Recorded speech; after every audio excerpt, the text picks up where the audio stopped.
Why do so many people reach success and then fail?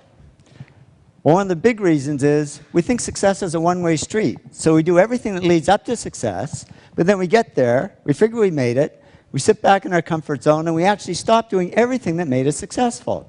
And it doesn't take long to go downhill. And I can tell you this happens because it happened to me.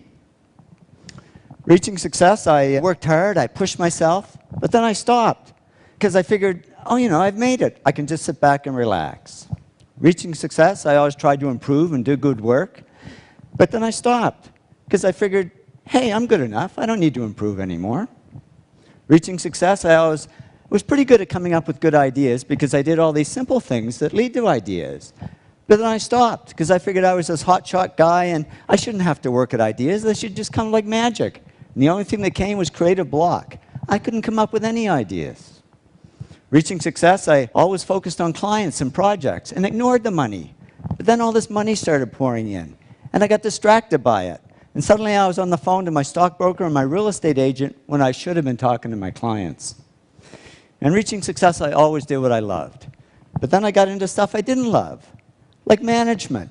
I'm the world's worst manager, but I figured I should be doing it because I was, after all, the president of the company. Well, soon a black cloud formed over my head, and here I was, outwardly very successful, but inwardly very depressed. But I'm a guy. I knew how to fix it. I bought a fast car. It didn't help.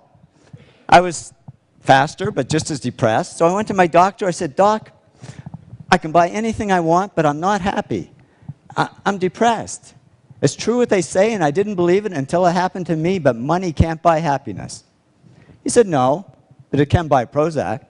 And he put me on antidepressants. And yeah, the black cloud faded a little bit, but so did all the work. Because I was just floating along. I couldn't care less if clients ever called.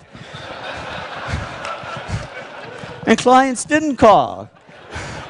Because they could see I was no longer serving them, I was only serving myself. So they took their money and their projects to others who would serve them better.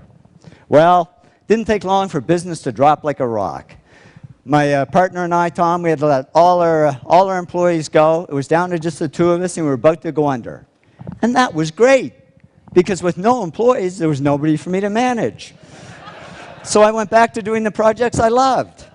I had fun again, I worked harder, and to cut a long story short, did all the things that took me back up to success. But it wasn't a quick trip. It took 7 years. But in the end, business grew bigger than ever. And when I went back to following these 8 principles, the black cloud over my head disappeared altogether. And I woke up one day and I said, I don't need Prozac anymore. And I threw it away and haven't needed it since. I learned that success isn't a one-way street. It doesn't look like this. It really looks more like this. It's a continuous journey. And if we want to avoid success to failure syndrome, we just keep following these 8 principles, because that's not only how we achieve success, it's how we sustain it. So here's to your continued success.